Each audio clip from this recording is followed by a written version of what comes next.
Perkenalkan, nama saya Ruth Miracle. Di sini saya akan menjelaskan mengenai peran sang tokoh proklamator. Proklamator sendiri terdiri atas dua tokoh penting. Yang pertama yaitu Insinyur Soekarno dan juga Muhammad Hatta. Kita masuk ke tokoh yang pertama yaitu Insinyur Soekarno. Insinyur Soekarno atau yang kita sering sebut dengan Bung Karno lahir pada tanggal 6 Juni 1901 di kota Surabaya. Beliau sudah berperan aktif dalam pergerakan nasional Indonesia semenjak beliau menjadi seorang mahasiswa di kota Bandung. Pada tahun 1927, Insinyur Soekarno bersama rekan-rekannya membuat sebuah partai yang bernama Partai Nasional Indonesia. Oleh karena perjuangannya, Insinyur Soekarno juga seringkali keluar masuk ke penjara. Hingga pada zaman Jepang, ia pernah menjadi seorang ketua putra Chow Sang-in dan PPKI, serta pernah menjadi anggota BPU PKI. Lalu beginilah cerita mengenai Insinyur Soekarno dalam peristiwa Proklamasi Kemerdekaan Indonesia. Begitu Soekarno sampai di tanah air, dari perjalanannya ke Saigon, Soekarno menyampaikan pidato singkat. Isi pidato tersebut antara lain menyatakan bahwa Indonesia telah merdeka sebelum jagung berbunga. Hal ini semakin membakar semangat rakyat Indonesia. Bersama Muhammad Hatta, Soekarno menjadi tokoh sentral yang terus didesak oleh para pemuda untuk segera memproklamasikan kemerdekaan Indonesia. Sampai akhirnya beliau harus diusingkan ke Rengas Dengklok. Sepulangnya dari Rengas Dengklok, ia bersama Muhammad Hatta dan Ahmad Subarjo merumuskan teks proklamasi dan dituliskannya di secari kertas. Soekarno bersama Muhammad Hatta diberi kepercayaan untuk menandatangani teks proklamasi tersebut. Lalu tibalah hari kemerdekaan Indonesia yaitu tanggal 17 Agustus 1945. Di sini peranan Soekarno menjadi semakin penting dikarenakan secara tidak langsung ia terpilih menjadi tokoh nomor 1 di Indonesia. Soekarno dengan didampingi Muhammad Hatta diberikan kepercayaan untuk membacakan teks proklamasi sebagai pernyataan kemerdekaan Indonesia. Oleh karena itu, Soekarno disebut sebagai pahlawan proklamator. Soekarno wafat pada tanggal 21 Juni 1970 dan dimakamkan di Blitar. Nah, itulah peranan Insinyur Soekarno dalam Proklamasi Kemerdekaan Indonesia. Sangat keren bukan? Selanjutnya kita masuk ke tokoh yang kedua yaitu Dr. Andes Muhammad Hatta. Dr. Andes Muhammad Hatta atau yang kita sebut dengan Bung Hatta lahir pada tanggal 12 Agustus 1902 di kota Bukit Tinggi. Beliau berperan aktif dalam perjuangan kemerdekaan Indonesia semenjak beliau menjadi seorang mahasiswa di luar negeri. Nah, perbedaan antara Bung Hatta dan juga Bung Karno terdapat pada pendidikannya, di mana Bung Hatta memiliki pendidikan di luar negeri, sedangkan Bung Karno memiliki pendidikan di dalam negeri, yaitu di kota Bandung. Bung Hatta merupakan salah seorang pemimpin dan ketua daripada Perhimpunan Indonesia di negara Belanda. Setelah kembali ke Indonesia, Bung Hatta berperan aktif dalam Partai Nasional Indonesia bersama Bung Karno. Lalu, setelah PNI dibubarkan, ia berperan aktif dalam PNI baru. Pada masa pendudukan Jepang, ia menjadi salah seorang pemimpin putera, menjadi anggota BPU PKI dan wakil ketua PPKI. Saat menjabat sebagai wakil PPKI, Muhammad Hatta dan Soekarno menjadi dua tunggal yang sulit terpisahkan. Bersama Bung Karno, ia juga pergi menghadap Terauchi di Saigon. Setelah pulang, Muhammad Hatta menjadi salah satu tokoh sentral yang terus didesak para pemuda agar bersama Soekarno bersedia menyatakan proklamasi Indonesia secepatnya. Muhammad Hatta melibatkan diri secara langsung dan ikut andil dalam perumusan proklamasi kemerdekaan Indonesia. Beliau juga ikut menandatangani teks proklamasi. Pada peristiwa detik-detik proklamasi, Muhammad Hatta tampil sebagai tokoh nomor 2 dan menampingi Bung Karno dalam pembacaan teks proklamasi Indonesia. Nah, maka dari situ Muhammad Hatta juga disebut sebagai tokoh proklamator Indonesia. Beliau wafat pada tanggal 14 Maret 1980 dan dimakamkan di Pemakaman Umum Tanah Kusir, Jakarta. Nah, Baik, nama saya Desta Pradong Setiawan dan di sini saya akan menjelaskan dua tokoh proklamasi, yaitu Ahmad Subarjo dan Sukarni Kartodiwiryo. Yang pertama itu Ahmad Subarjo. Ahmad Subarjo lahir di Karawang, Jawa Barat pada tanggal 23 Maret 1896. Lalu ia meninggal pada bulan Desember 1978. Nah, Ahmad Subarjo ini merupakan mediator antara golongan muda dan golongan tua saat menjelang peristiwa proklamasi. Nah, yang sebagaimana kita tahu, golongan tua mendapatkan banyak desakan dari golongan muda karena golongan muda ingin golongan tua secepat-cepatnya menandatangani dan membacakan teks proklamasi agar negara Indonesia bisa merdeka. Lalu Ahmad Subarjo ini merupakan penengah di antara dua golongan tersebut. Ahmad Subarjo pernah berkata kepada para golongan muda yaitu, saya menjamin bahwa tanggal 17 Agustus 1945 akan terjadi proklamasi kemerdekaan Republik Indonesia. Jikalau saudara ragu-ragu, nyawa saya yang akan menjadi taruhannya.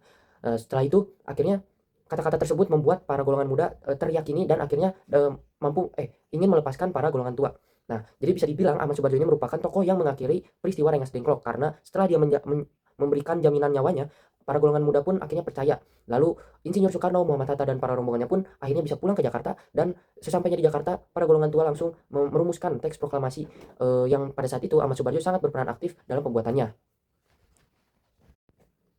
Lalu yang kedua ada Sukarni Kartodiwiryo. Sukarni Kartodiwiryo adalah seorang pemuda yang gagah berani. Ia merupakan salah seorang pimpinan para pemuda di masa proklamasi. Sukarni ini lahir di Blitar pada tanggal 14 Juli 1916 dan meninggal pada tanggal 4 Mei 1971. Nah, sejak muda Sukarni aktif dalam pergerakan politik. Semasa pendudukan Jepang, ia bekerja pada kantor Berita Domei, kemudian ia aktif di dalam gerakan pemuda. Bahkan ia menjadi pemimpin gerakan pemuda yang berpusat di Asrama Pemuda Angkatan Baru di Menteng Raya 31 Jakarta. Sukarni merupakan pelopor penculikan Soekarno dan Muhammad Hatta ke Rengas Dengklok. Ia juga tokoh yang mengusulkan agar teks proklamasi ditandatangani oleh Soekarno dan Muhammad Hatta atas nama bangsa Indonesia. Nama saya Zkia Sabila Syahidah dari absen 9. Di sini saya akan menjelaskan tentang Sayuti Melik. Nah, Sayuti Melik lahir pada tanggal 25 November 1908 di Yogyakarta.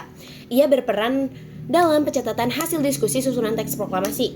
Ia juga yang mengetik teks proklamasi, serta ia juga menjadi asisten pribadi Soekarno dan merupakan anggota PPKI. Nah, sejak muda, Sayuti Melik ini memang sudah aktif dalam gerakan politik dan jurnalistik. Sampai akhirnya pada tahun 1942 ia menjadi pimpinan redaksi surat kabar Sinar Baru di Semarang.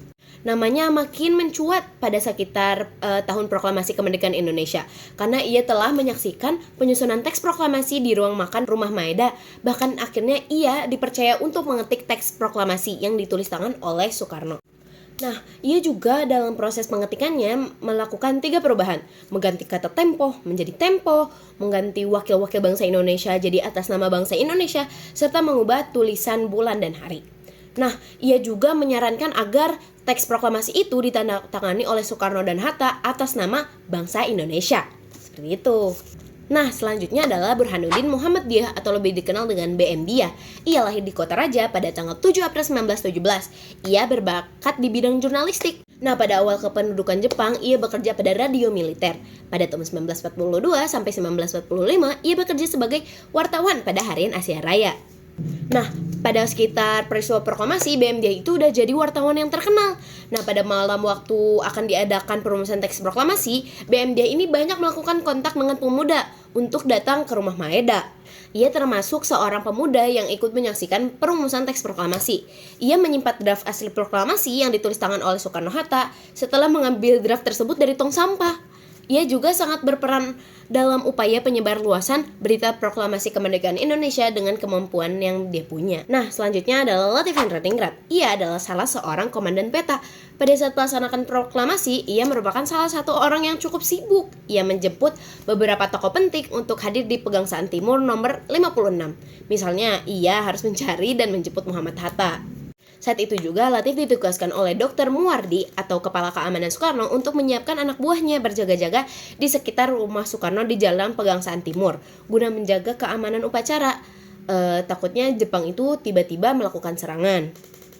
Selain bertanggung jawab atas keamanan lokasi, Latif juga harus menjamin kelancaran proklamasi dan keselamatan para peserta acara. Nah, untuk memastikan keamanan dan kelancaran tersebut, Latif mengawal Soekarno-Hatta menuju Serambi Depan sebagai lokasi pembacaan teks proklamasi. Menurut catatan sejarah, Latif berdiri di sebelah kanannya Soekarno, sementara pasukannya siap siaga menjaga keamanan di rumah Soekarno. Nah, setelah dia memastikan itu aman, ia mempersilahkan Soekarno membaca teks proklamasi. Kemudian tanpa aba-aba gitu, tanpa diberitahu, Latif Hendraningrat dibantu Suhud mengibarkan bendera Sang Saka Merah Putih. Nah, selanjutnya ada Suhud Sastrokusumo. Jadi, Suhud itu adalah seorang pemuda yang ditugasi untuk mencari tiang bendera dan mengusahakan bendera merah putih yang akan dikibarkan. Oleh karena gugup, jadi tiang bendera yang digunakannya itu berasal dari tiang bambu. Dan Suhud juga bersama Latif Hendraningrat adalah pengibar bendera merah putih di halaman rumah Soekarno pada saat proklamasi 17 Agustus 1945. Nah, selanjutnya ada Suwiryo. Jadi Suwiryo itu adalah wali kota Jakarta Raya waktu itu, dan secara nggak langsung dia itu menjadi ketua penyelenggara upacara proklamasi dan kemerdekaan. Oleh karena itu, dia itu sangat sibuk mempersiapkan segala sesuatu yang diperlukan dalam upacara tersebut, termasuk pengadaan mikrofon dan juga pengeras suara. Nah, terus ada tokoh muda Muwardi. Jadi, Muwardi itu bertugas dalam bidang pengamanan jalannya upacara proklamasi kemerdekaan Indonesia, yaitu telah menugaskan anggota barisan pelopor dan peta untuk menjaga keamanan di sekitar kediaman Bung Karno. Nah, setelah upacara proklamasi kemerdekaan Indonesia, ia juga membagi tugas kepada para anggota barisan pelopor dan peta untuk menjaga keamanan Bung Karno dan juga Muhammad Hatta. Jadi di video kali ini aku Aida Nabila dari absen 3 akan menjelaskan beberapa peran tokoh pada saat menjelang proklamasi. Yang pertama adalah Sultan Syahrir. Jadi Sultan Syahrir ini lahir di Padang Panjang, Sumatera Barat pada tanggal 5 Maret 1909. Pada akhir masa pendudukan Jepang dan menjelang proklamasi, Sultan Syahrir ini adalah termasuk pemuda yang aktif untuk ikut mendesak Bung Hatta dan juga Bung Karno agar segera memerdekakan Indonesia karena ia dapat mendengarkan radio bahwa Jepang telah menyerah. Dan selanjutnya itu yang kedua adalah tokoh yang bernama Frans Sumarto Mendur. Tokoh ini itu adalah seorang wartawan yang ikut membantu pada saat proklamasi berlangsung. Ia telah mengabadikan beberapa momen peristiwa pada saat proklamasi. Ia juga bergabung dengan kawan-kawan dari Indonesia Press Photosense atau IPOS. Dan selanjutnya yang ketiga ada tokoh yang bernama Syahrudin. Syahrudin ini merupakan seorang wartawan Dumai. Ia dengan berani memasuki halaman gedung siaran RRI dengan cara memanjat tembok belakang gedung melalui Jalan Tanah Abang. Kemudian naskah proklamasi tersebut berhasil diserahkan kepada kepala bagian siaran. Lalu ada Efus, seorang operator radio dari kantor Dumai, serta Yusuf Ronodipuro, perintis dari RRI yang bekerjasama untuk menyiarkan berita tentang kemerdekaan Republik Indonesia melalui siaran radio. Lalu yang terakhir ada LN Palar, seorang diplomat yang lahir di Tomohon, Sulawesi Utara, dan Sumitro Joyo Hadikusumo, seorang begawan ekonomi Indonesia yang lahir di Kebumen, Jawa Tengah, yang bekerjasama untuk mendapatkan pengakuan dari PBB mengenai kedaulatan penuh Indonesia. Sekian presentasi dari kelompok kami. Wassalamualaikum warahmatullahi wabarakatuh.